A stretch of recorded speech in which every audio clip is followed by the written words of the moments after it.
Saludos amigos.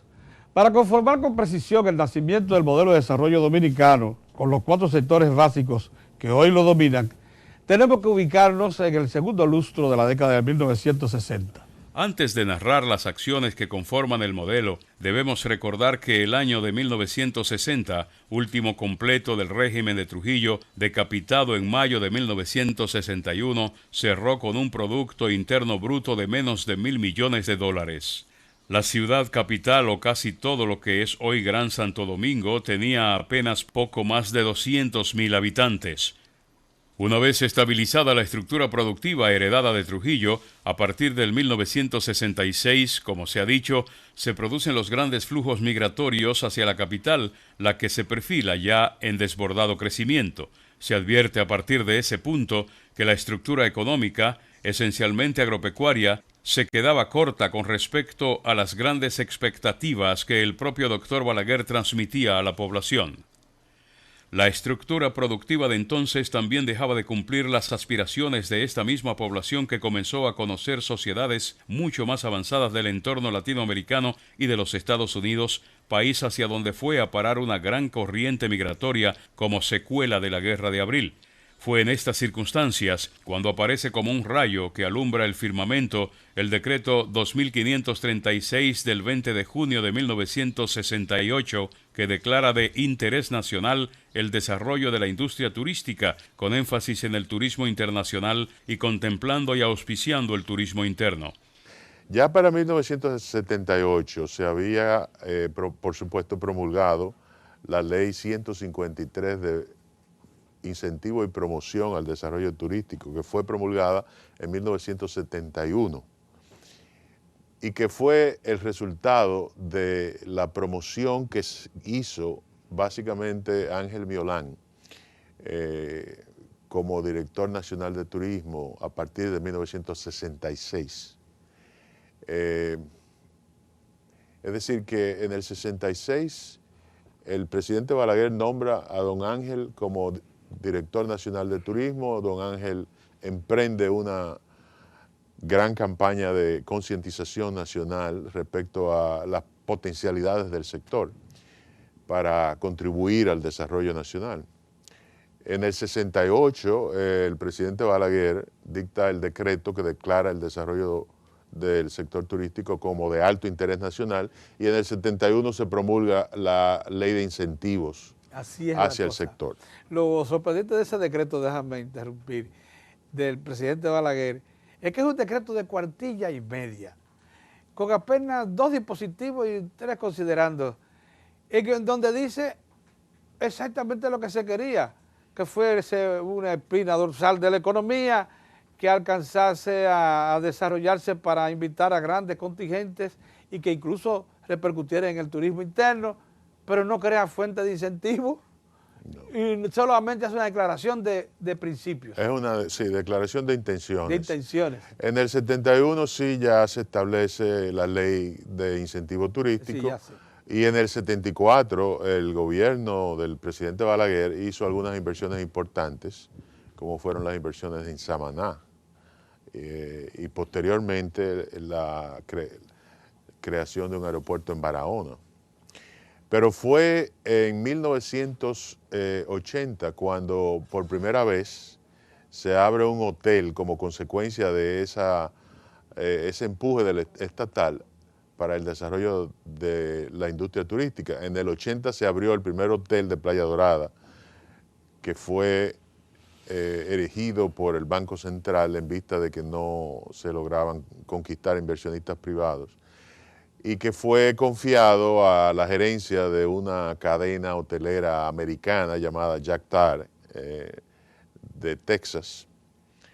Y luego en el 85 se abrió el primer hotel en Bávaro, que fue el Bávaro Beach de la cadena Barceló.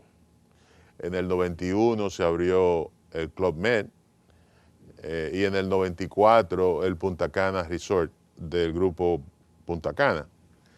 Es decir que esos han sido los hitos más destacados de la carrera de desarrollo turístico que emprendió República Dominicana.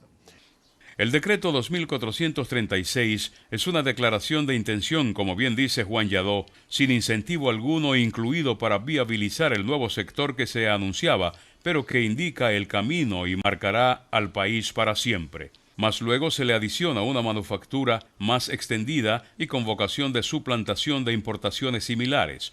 La Ley 299 de sustitución de importaciones también surgió en este segundo lustro de la década de los 60. ¿Cuándo inicia este desarrollo industrial dominicano según los registros de Carlos del Pradero? Mira, lo primero que hay que entender, Pedro, es que la industria es sinónimo de desarrollo y crecimiento. A las naciones desarrolladas se le llaman naciones industrializadas. No por casualidad. No por casualidad. Y nosotros entramos un poco tarde y realmente comenzó el gran esfuerzo después de la muerte de Trujillo. Las cosas no suceden por coincidencia. Y eso es un mensaje que yo quiero dar aquí en tu programa y tratarlo con amplitud. Si tú quieres desarrollar un sector, el Estado tiene que empeñarse y el sector privado tiene que empeñarse en el desarrollo de ese sector. Y fue lo que sucedió en el caso del sector industrial. Lo primero que se hizo en el Consejo de Estado fue crear el Ministerio de Industria y Comercio, que antes se llamaba Trabajo, Comercio, yo no recuerdo cuántas cosas. En el 62. Pero en el 62 también se crea la Corporación de Fomento Industrial, que si bien su función era administrar las industrias que eran de Trujillo, jugó un papel fundamental. Tuvo un magnífico staff al principio de su gestión. Pero también se creó en el 62 la Asociación de Industria, que en aquel momento y por mucho tiempo fue el eje fundamental del sector privado dominicano. Lo que los industriales decían era lo que se hacía y era el sector más influyente de la sociedad. Entonces, la creación de Fomento, la creación de la Asociación de Industria fue el inicio. ¿Qué hicieron los industriales? Nosotros necesitamos incentivos porque si no es imposible desarrollar la industria. Y en el gobierno del triunvirato se promulgó la famosa ley número 4 de incentivo industrial, que sirvió para el desarrollo industrial, pero lamentablemente fue utilizada también con fines políticos, porque la ley se fundamentaba en la importación libre de materia prima, pero fue utilizada también para comedores económicos, se importaban libres muchísimas cosas, y se fue deteriorando el propósito de la ley. Aquí hay un recuento de la política industrial en sus distintas etapas, que sería bueno seguir. Sigamos. Entonces, en el año 63-64 se crean una serie de incentivos adicionales. Se establece el encaje legal selectivo. Ahí comienza el encaje legal. Por esa época, sí, donde obligaba a la banca a prestar parte de sus préstamos al sector productivo, incluyendo básicamente a la industria. Se crea también el Fondo FIDE. Más adelante, el Fondo FIDE fue un fondo creado en el Banco Central para financiar con tasa de interés subsidiada al sector industrial. Pero se nutre de recursos del Banco Mundial, del Banco Interamericano, de la Agencia Internacional para el Desarrollo de los Estados Unidos. O sea que todo el mundo estaba involucrado en el desarrollo industrial del país. Y así se van creando una serie de facilidades. Entonces ya en el año 1967, 68, se crea la famosa Ley 299 de incentivo y protección industrial, que sustituye a la Ley número 4, que había sido criticada por las distorsiones que se estaban produciendo. Y ahí se fundamenta básicamente el desarrollo industrial, que fue al inicio del gobierno del doctor Balaguer. Pero fíjate que ya tenemos una asociación de industria muy fuerte, de hombres de empresa. Ya tenemos incentivos crediticios a través del FIDE y del encaje legal selectivo. Ya tenemos una ley de incentivos. O sea, se va creando todo un entramaje que sirve para impulsar al sector. No fue una coincidencia, fue una política deliberada. Incluso mucha gente le decía al doctor Balaguer que se estaban perdiendo impuestos porque se estaban dando muchos incentivos. Y Balaguer mismo dijo que ese era el precio que tenía que pagar por el desarrollo. Oye, qué visión tenía Balaguer. Él dijo, sí, yo estoy dejando de captar impuestos, pero eso es el precio que tengo que pagar por el desarrollo futuro del país. Y fue, entonces, la historia del sector está ligado a todas estas cosas que te estoy señalando. Así es. Y en esa época, 64, bueno, 65 no por la guerra, pero vamos a decir 66, 67, 68, toda esa década, principio del 70, el sector industrial fue el eje de la economía dominicana. Y el que quería hacer un buen negocio se metía a industrial. Oye, qué importante, porque ahí era que estaba la rentabilidad. O sea, el empresario buscando su rentabilidad se dedicaba a actividades productivas de creación de empleo. Pero no solamente, Pedro, de creación de empleo, sino de ir metiendo en la cabeza del obrero la disciplina, el horario. Porque antes el dominicano vivía de la agricultura, no tenía horario. Se levantaba temprano, pero no tenía que cumplir un horario. No tenía que había un concepto de jerarquía que no sea el familiar. O sea, el desarrollo industrial ayudó muchísimo a cambiar la mentalidad del pueblo dominicano.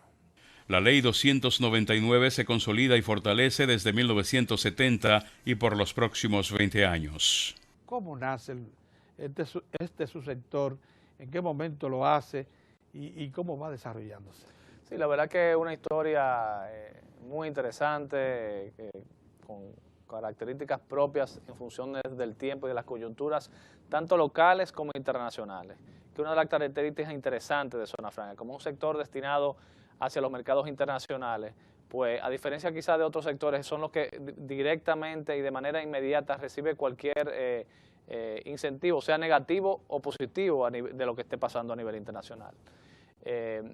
Zona Franca nace a partir de la Ley de Incentivo Industrial, la Ley 299 de 1968, que dentro de la ley establece lo que es la categoría que da incentivos específicos para las empresas que tienen como objetivo el exportar. Ahí mismo es que ya una inversión internacional, en ese momento la Gulf and Western en Romana, abren en el 69 el primer parque industrial en la Romana, parque que todavía forma parte es uno de los 53 parques, con la primera empresa, que es una empresa de pinceles, que existe todavía. Es una de las principales muestras que la Zona Franca, porque a veces se usan temas un poco peyorativos para calificar quizás la estadía de las empresas aquí. La Zona Franca, hay empresas que tienen 20, 30 y 40 años todavía operando en República Dominicana. A partir de ahí, ya en el 71, abre el primer parque público en ese momento, que es el parque de San Pedro de Macorís, que sigue ahí. De hecho, está muy bien, es un parque que está lleno. Hay que explicar lo del parque público. Es que la infraestructura básica la aportó el Estado y entonces los inversionistas y locales o extranjeros utilizaron esa infraestructura para montar sí, de sus inicios hay parques públicos, parques privados y parques mixtos. De hecho, el primer parque fue privado, el segundo fue público, que es el de San Pedro, y el tercero fue mixto, que es el de Santiago en el 73, que sale en el 1973. Y más o menos la mitad de los parques son públicos, que fueron construidos en su momento por la Corporación de Fomento Industrial, hoy es Proindustria. Entonces en el 73 entonces abre el parque de Santiago. A partir de ahí, del 73 al 82, 83, hay un crecimiento, vamos a llamarlo así, aritmético de cantidad. Se mantienen esos tres parques, pero las empresas pasan de 5 a 8 a 13, se generan 30.000 nuevos empleos. Antes de terminar la década de los 60, también se dan a conocer, además del nuevo subsector manufacturero de Zonas Francas, los grandes proyectos mineros de Falcon Bridge Dominicana, Alcoa Exploration Company y Rosario Dominicana, mediante contratos especiales protegidos por la ley minera, así como también el contrato para la instalación de la refinería dominicana de petróleo.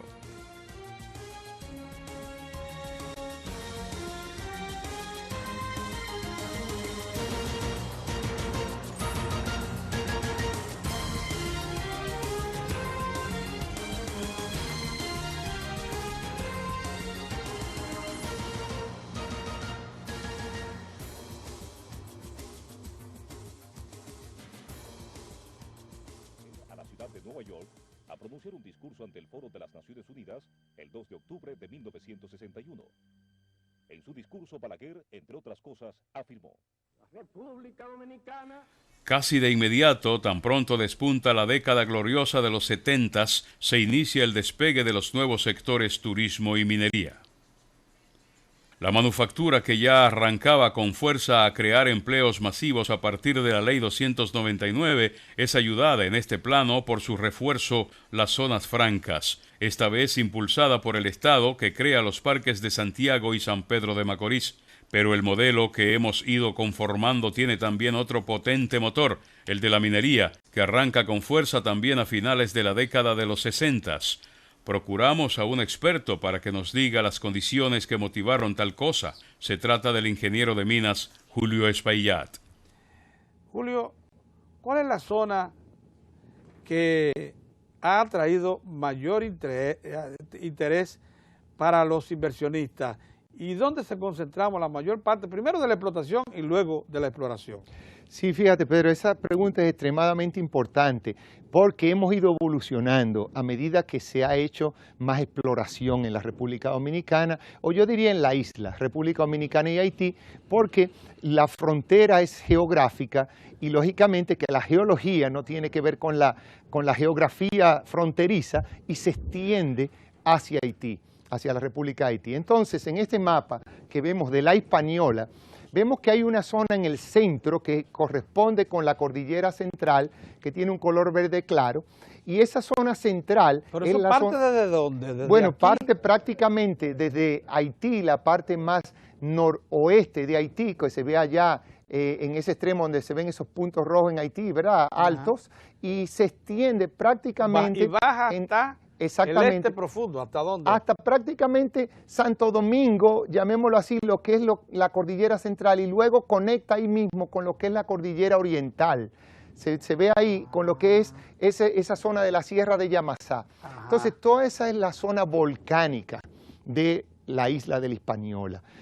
La zona volcánica tiene la importancia, sobre todo para los recursos minerales metálicos, que es lo que nos estamos refiriendo en este momento. Son los muy valiosos, los que mejores precios. Correctamente, de que es el lugar en la isla donde hay potencial para encontrarlos, ya que para tener un yacimiento mineral de esta naturaleza, sobre todo los hidrotermales, necesitamos calor. Donde hay vulcanismo, ha habido calor, evidentemente. Necesitamos agua. Y este vulcanismo, en su mayoría, se produce en el fondo oceánico, en el mar. Hace, lógicamente, más de 80 millones de años, que es lo que se llama el periodo del Cretácico superior, hasta el Cretácico inferior, que es más o menos 110 millones de años.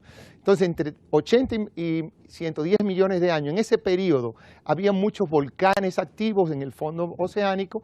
Eso quiere decir fuentes de calor, agua, porque el mar tiene mucha agua, y además en los volcanes hay azufre. Con esos tres elementos se puede generar cualquier tipo de yacimiento mineral, ya que el agua, al calentarse, y a ver azufre en el sistema, en los ambientes volcánicos, crean lo que se llama las celdas de convección, que es como una circulación de agua caliente.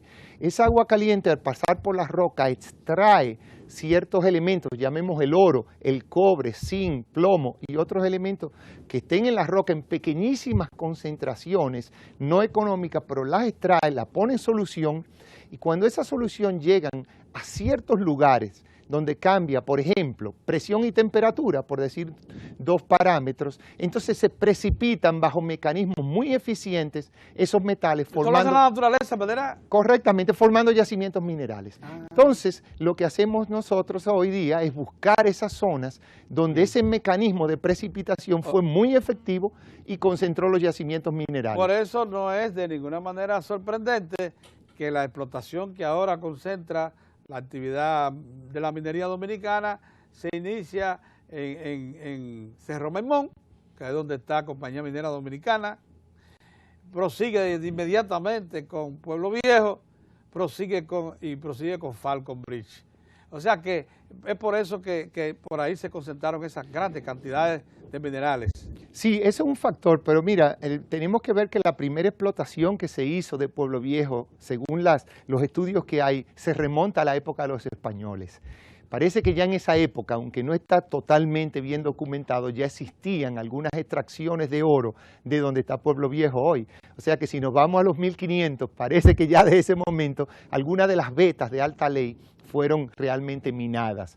Luego, evidentemente, tuvimos la Falcon Bridge, como tú mencionaste, pero el proceso de la concentración de níquel en Falcon Bridge es diferente al que te he explicado, porque no tiene que ver esa concentración con los sistemas volcánicos directamente, sino que ha sido un proceso de alteración ya meteórica, llamémoslo, que ocurre en la superficie debido a la oxidación y la meteorización de ciertos minerales y rocas, los cuales hacen que se concentre el níquel, pero solo en la superficie.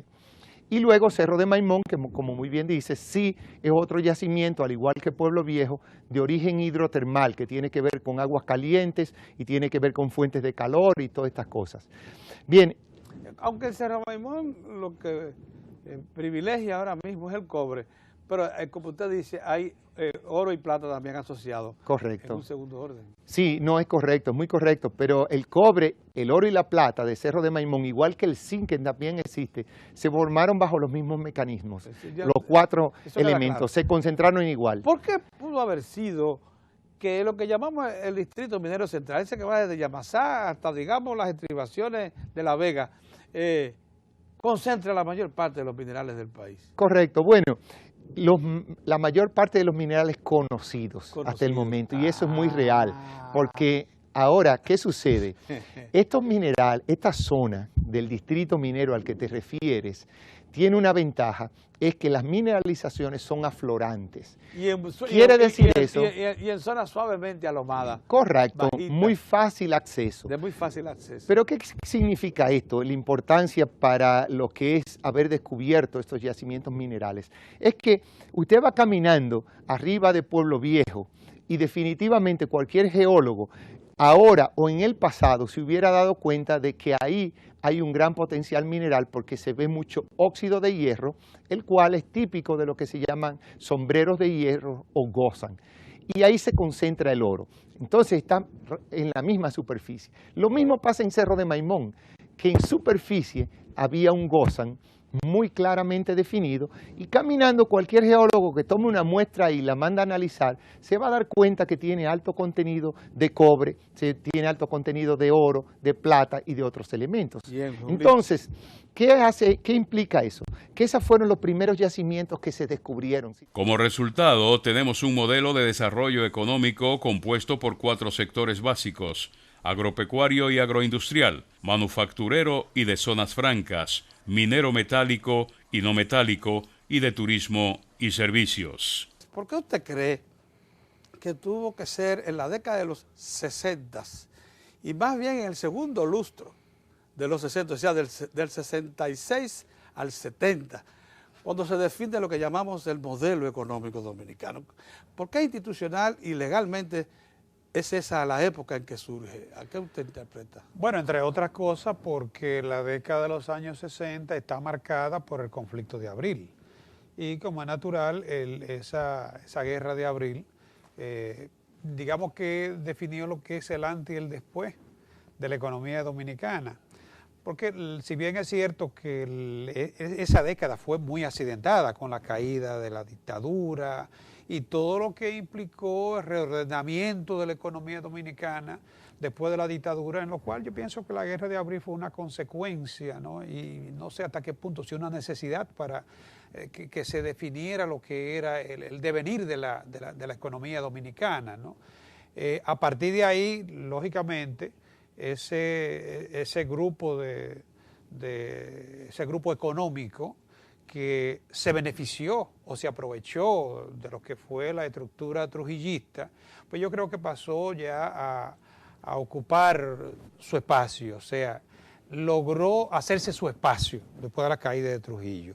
Y por supuesto el Estado, que emerge como un gran empresario, el mayor empresario de la economía, con todo lo que, con parte de lo que todavía quedaba, que era bastante, ¿no?, de ese conglomerado de Trujillo, se creó CORDE, se creó incluso, que me llama mucho la atención de tu trabajo, aunque con anterioridad al 65 ya se habían aprobado algunas leyes, como fue la ley de mercado de valores, que todavía yo creo que es uno de los grandes de los grandes limitantes del desarrollo del mercado o tarea por materializar. Exacto, sí. exacto. Pero aun cuando se habían creado algunas leyes, la realidad es que tuvieron su empujón, digamos, su despegue después del 65 y ya con un gobierno como el del doctor Joaquín Balaguer.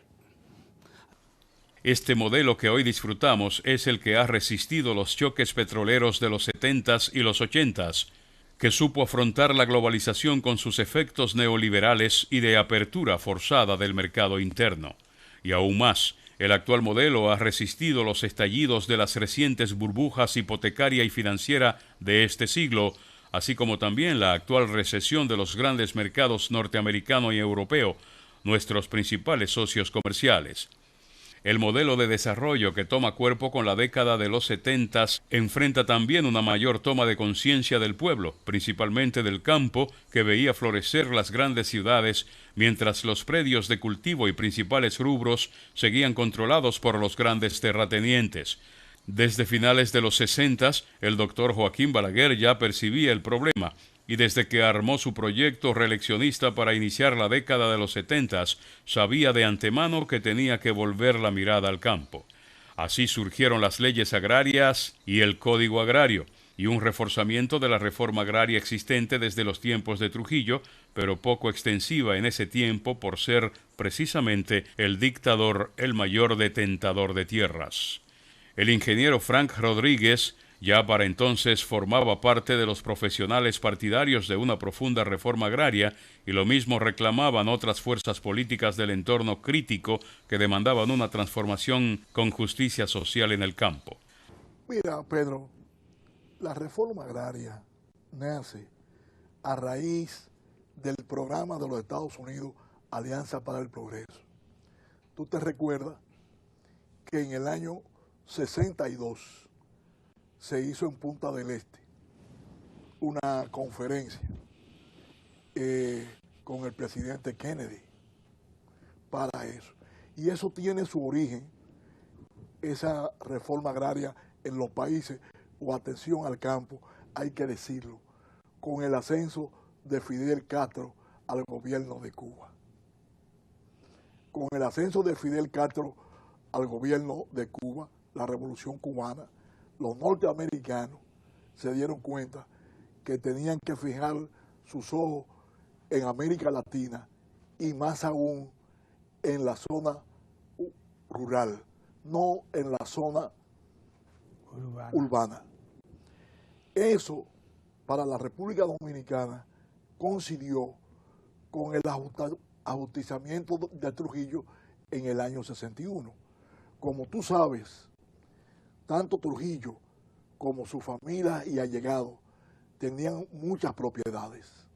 Entonces, al crearse el Instituto Agrario Dominicano, el 27 de abril de 1962, el Estado Dominicano tenía propiedades que fueron captadas de Trujillo, sus familiares y allegados, para poder repartirlas.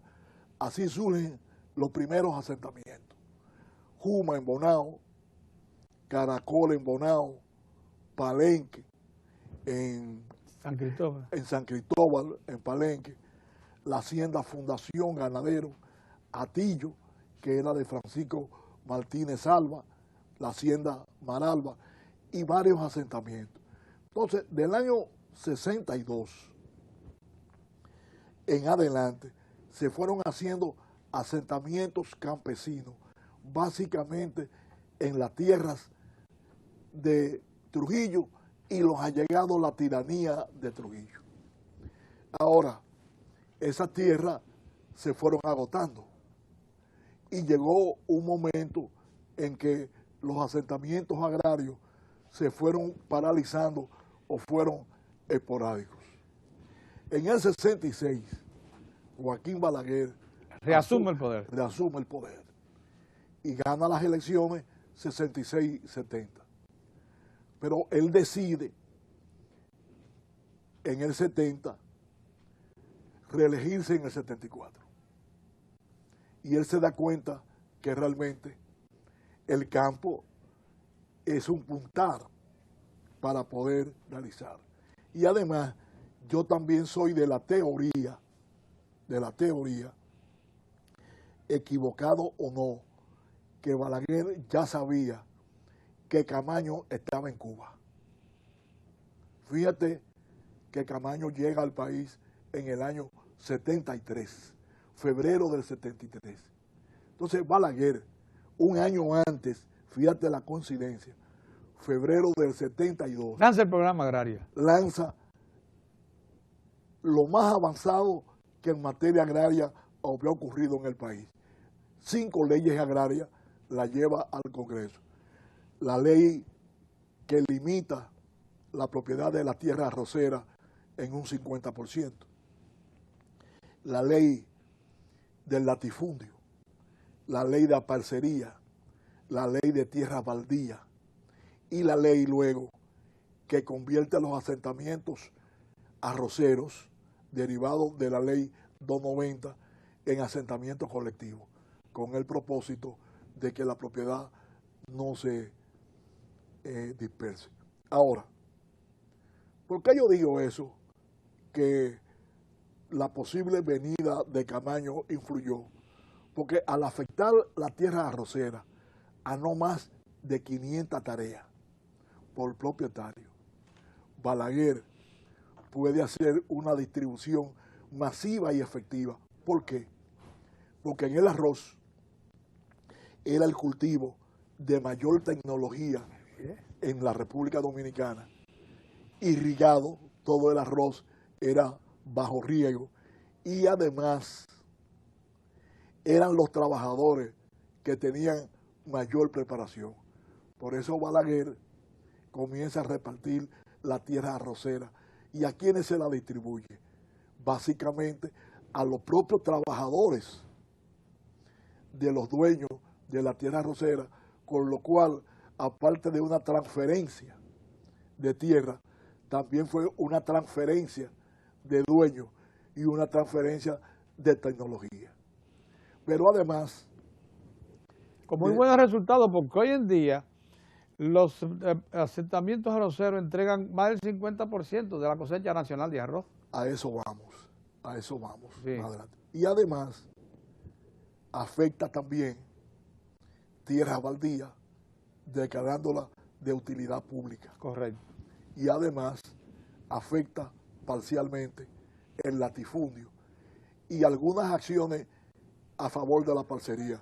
Tú sabes que la parcería es una figura jurídica donde un dueño le da en usufructo la tierra a agricultores para que ellos le den el 25, el 50, el 60% de la producción, sin que el dueño tenga que poner absolutamente nada, que es una injusticia. Entonces Balaguer afectó también ese sistema. Hay que situarse en ese momento de la historia económica y política dominicana para comprender lo difícil que era cambiar un régimen de tenencia de tierras del tipo latifundista por uno de reparto de tierra. Los asentamientos arroceros fueron un éxito. Y Balaguer, para mí, visionario, mandó al Congreso la ley para que esos asentamientos fueran asentamientos colectivos. Es decir, que no se podía dividir la tierra para mantener... Eso se mantiene todavía, ¿no? No se mantiene. A eso vamos.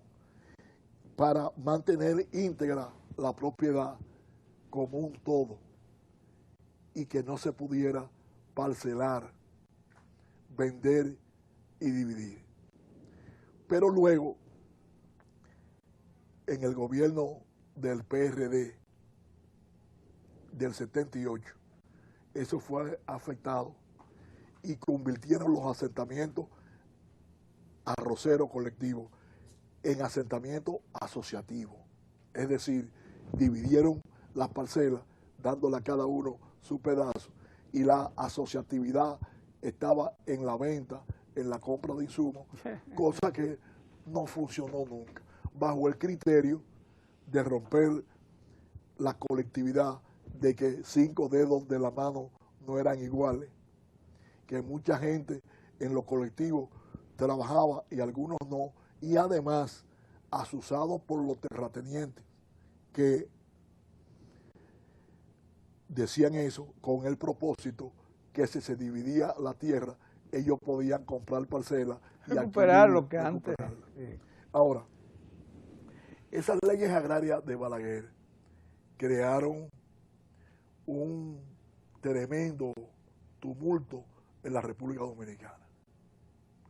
Los terratenientes se resistieron y hay que destacar que al mes de Balaguer enviar las leyes agrarias el 27 de febrero de 1972 al Congreso, el 30 de marzo en Santiago, en conmemoración de la batalla de ese mismo nombre, Balaguer hace un impresionante desfile militar.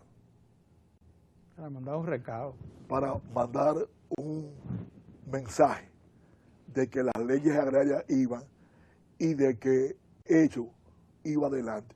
Y consecuentemente con eso, más adelante, como otro mensaje de que las leyes agrarias iban, coloca al frente del Instituto Agrario Dominicano a un general del ejército, el general Rafael Adriano Valdés Hilario, como un mensaje final, entre comillas, de que las leyes agrarias, porque y de que la voluntad era definitiva, la voluntad política no tenía regreso. La voluntad política no tenía regreso.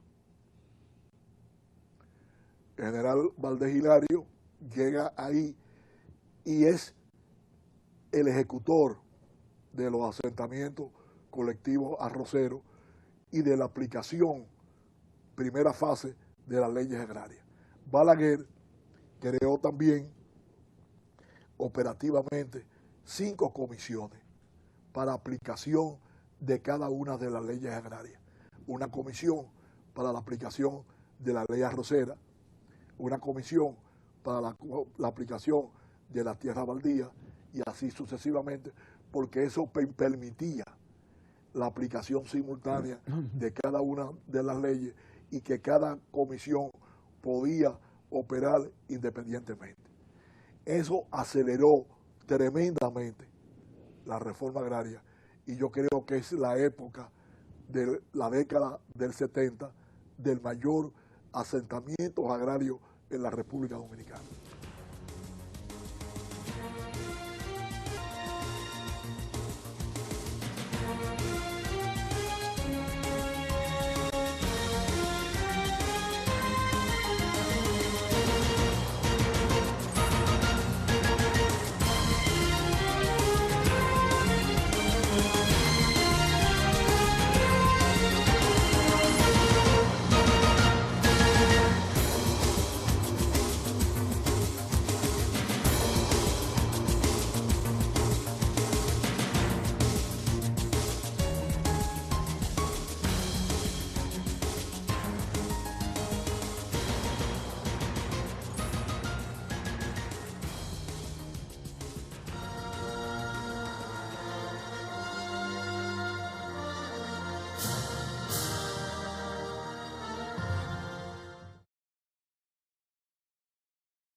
Al calentarse y haber azufre en el sistema, en los ambientes volcánicos, crean lo que se llama las celdas de convección, que es como una circulación de agua caliente.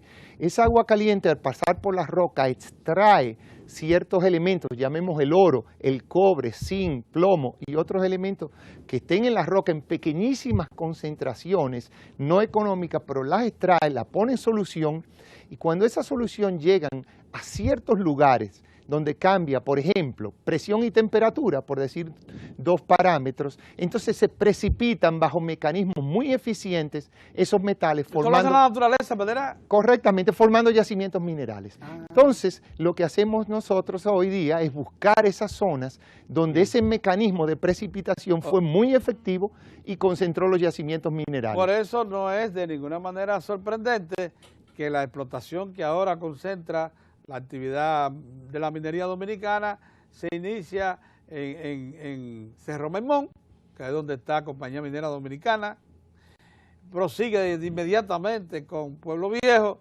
prosigue con Falcon Bridge. O sea que es por eso que por ahí se concentraron esas grandes cantidades de minerales.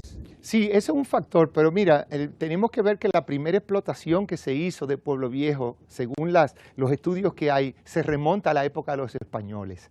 Parece que ya en esa época, aunque no está totalmente bien documentado, ya existían algunas extracciones de oro de donde está Pueblo Viejo hoy.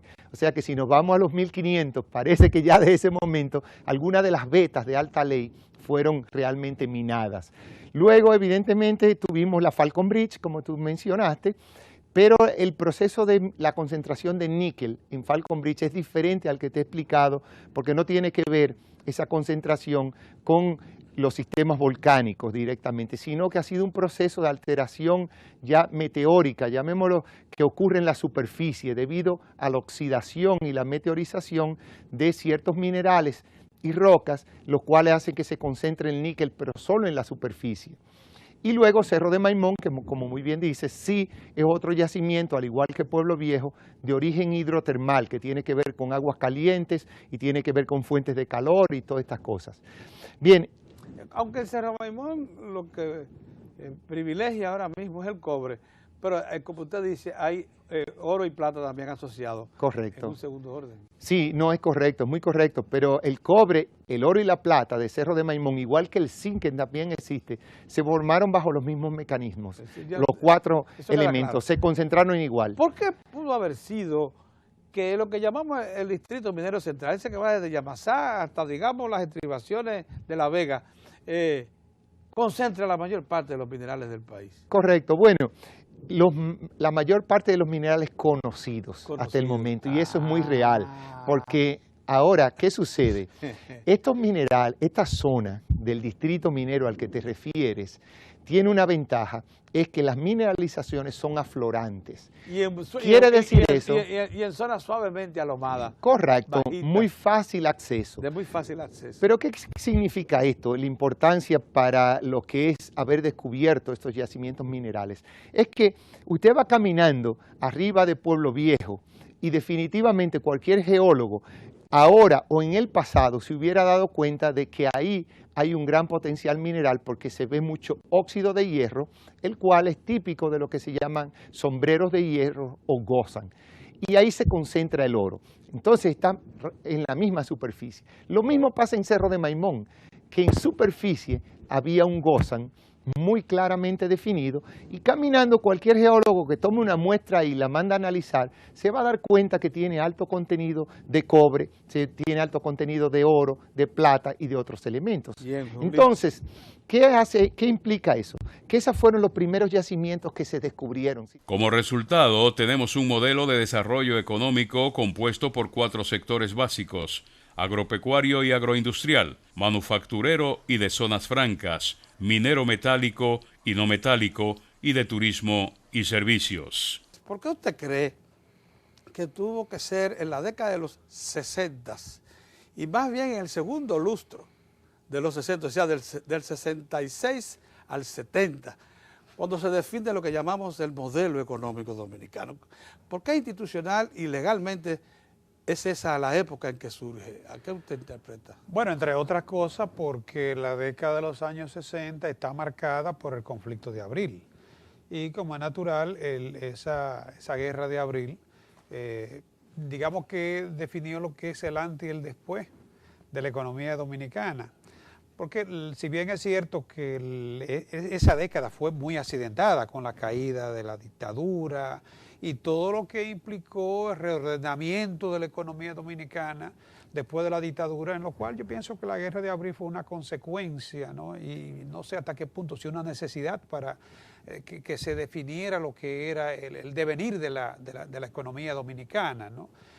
A partir de ahí, lógicamente, ese grupo ese grupo económico que se benefició o se aprovechó de lo que fue la estructura trujillista, pues yo creo que pasó ya a ocupar su espacio. O sea, logró hacerse su espacio después de la caída de Trujillo. Y por supuesto el Estado, que emerge como un gran empresario, el mayor empresario de la economía, con todo lo que, con parte de lo que todavía quedaba, que era bastante, ¿no?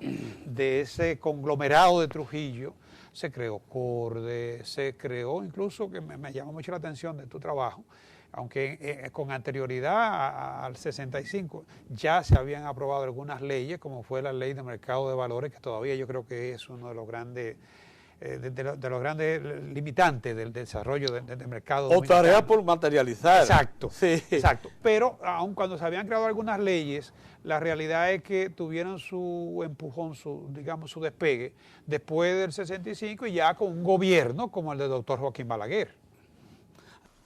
Este modelo que hoy disfrutamos es el que ha resistido los choques petroleros de los 70s y los 80s, que supo afrontar la globalización con sus efectos neoliberales y de apertura forzada del mercado interno. Y aún más, el actual modelo ha resistido los estallidos de las recientes burbujas hipotecaria y financiera de este siglo, así como también la actual recesión de los grandes mercados norteamericano y europeo, nuestros principales socios comerciales. El modelo de desarrollo que toma cuerpo con la década de los 70s enfrenta también una mayor toma de conciencia del pueblo, principalmente del campo, que veía florecer las grandes ciudades, mientras los predios de cultivo y principales rubros seguían controlados por los grandes terratenientes. Desde finales de los 60s, el doctor Joaquín Balaguer ya percibía el problema, y desde que armó su proyecto reeleccionista para iniciar la década de los 70s, sabía de antemano que tenía que volver la mirada al campo. Así surgieron las leyes agrarias y el Código Agrario, y un reforzamiento de la reforma agraria existente desde los tiempos de Trujillo, pero poco extensiva en ese tiempo por ser precisamente el dictador el mayor detentador de tierras. El ingeniero Frank Rodríguez ya para entonces formaba parte de los profesionales partidarios de una profunda reforma agraria, y lo mismo reclamaban otras fuerzas políticas del entorno crítico que demandaban una transformación con justicia social en el campo. Mira, Pedro, la reforma agraria nace a raíz del programa de los Estados Unidos, Alianza para el Progreso. Tú te recuerdas que en el año 62 se hizo en Punta del Este una conferencia con el presidente Kennedy para eso. Y eso tiene su origen, esa reforma agraria en los países, o atención al campo, hay que decirlo, con el ascenso de Fidel Castro al gobierno de Cuba. Con el ascenso de Fidel Castro al gobierno de Cuba, la revolución cubana, los norteamericanos se dieron cuenta que tenían que fijar sus ojos en América Latina y más aún en la zona rural, no en la zona urbana. Eso para la República Dominicana coincidió con el ajusticiamiento de Trujillo en el año 61. Como tú sabes, tanto Trujillo como su familia y allegados tenían muchas propiedades. Entonces, al crearse el Instituto Agrario Dominicano, el 27 de abril de 1962, el Estado Dominicano tenía propiedades que fueron captadas de Trujillo, sus familiares y allegados, para poder repartirlas. Así surgen los primeros asentamientos. Juma en Bonao, Caracol en Bonao, Palenque en San Cristóbal, en Palenque, la hacienda Fundación Ganadero, Atillo, que era de Francisco Martínez Alba, la hacienda Maralba, y varios asentamientos. Entonces, del año 62 en adelante, se fueron haciendo asentamientos campesinos, básicamente en las tierras de Trujillo y los allegados a la tiranía de Trujillo. Ahora, esas tierras se fueron agotando y llegó un momento en que los asentamientos agrarios se fueron paralizando o fueron esporádicos. En el 66, Joaquín Balaguer reasume el poder. Reasume el poder y gana las elecciones 66-70. Pero él decide en el 70 reelegirse en el 74.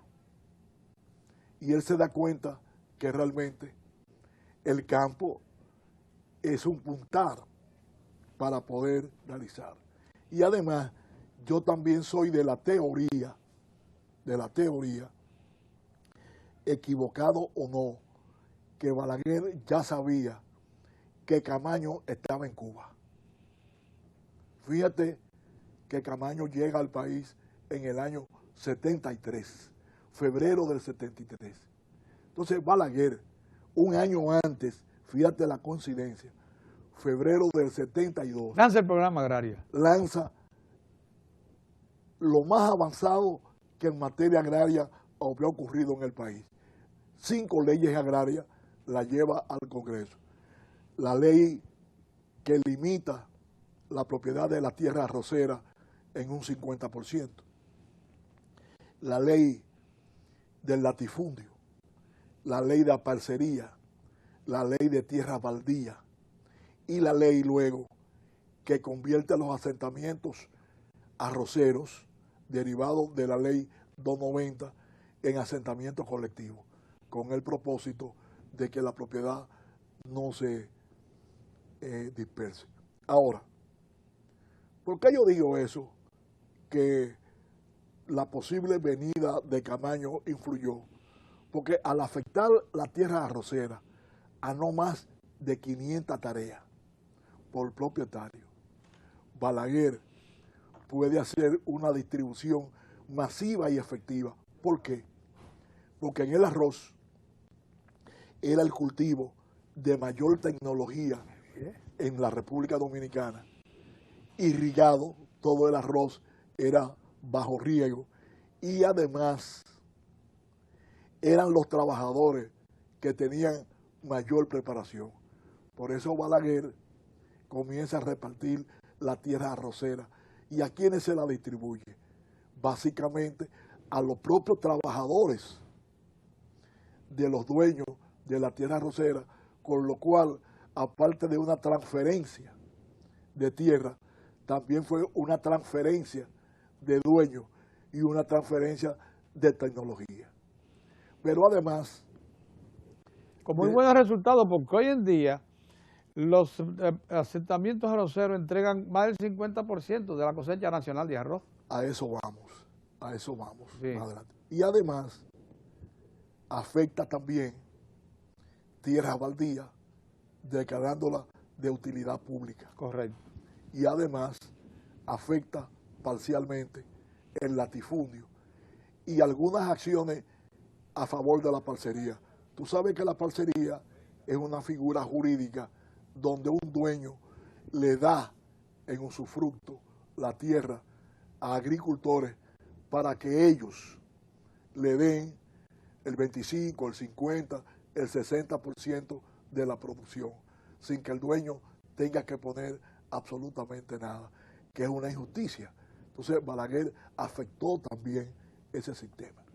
Hay que situarse en ese momento de la historia económica y política dominicana para comprender lo difícil que era cambiar un régimen de tenencia de tierras del tipo latifundista por uno de reparto de tierra. Los asentamientos arroceros fueron un éxito. Y Balaguer, para mí, visionario, mandó al Congreso la ley para que esos asentamientos fueran asentamientos colectivos. Es decir, que no se podía dividir la tierra para mantener... Eso se mantiene todavía, ¿no? No se mantiene. A eso vamos.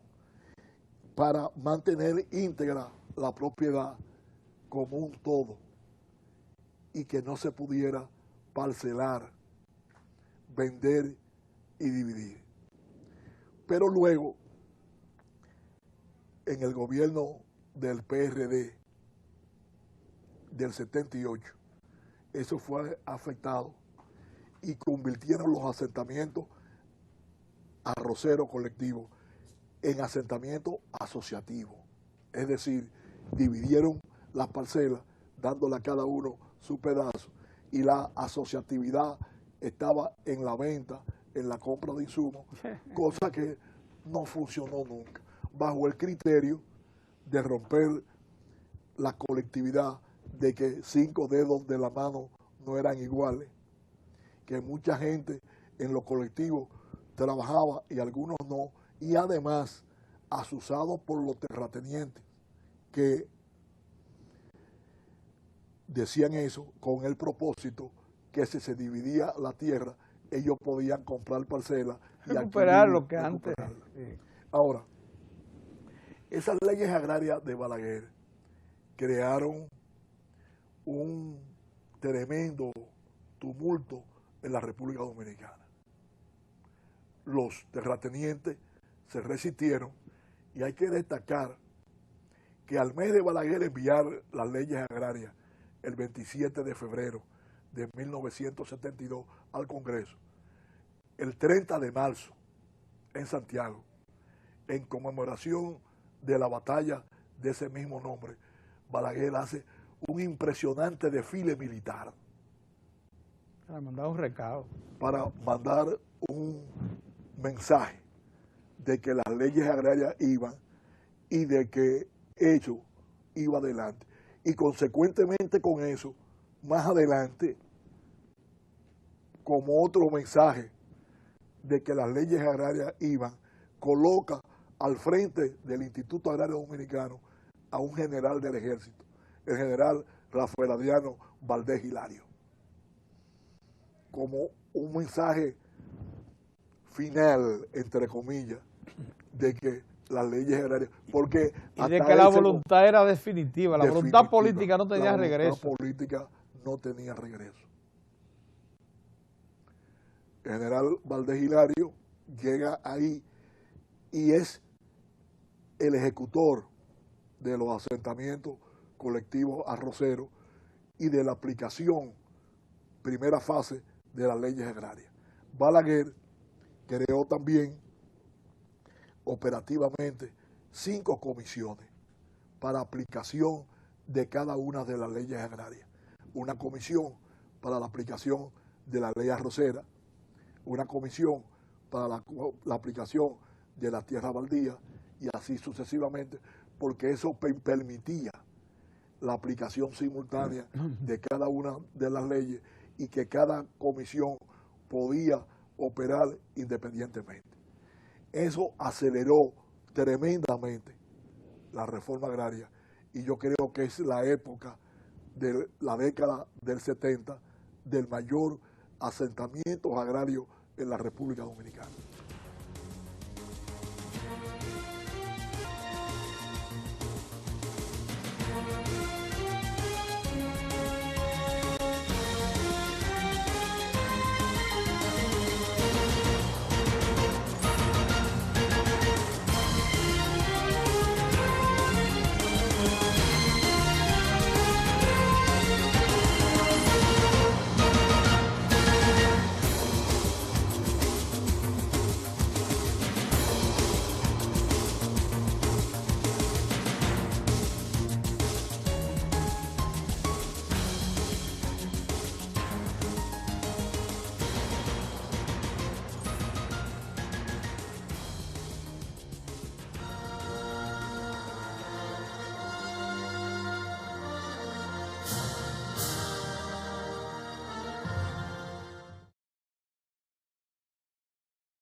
Para aplicación de cada una de las leyes agrarias.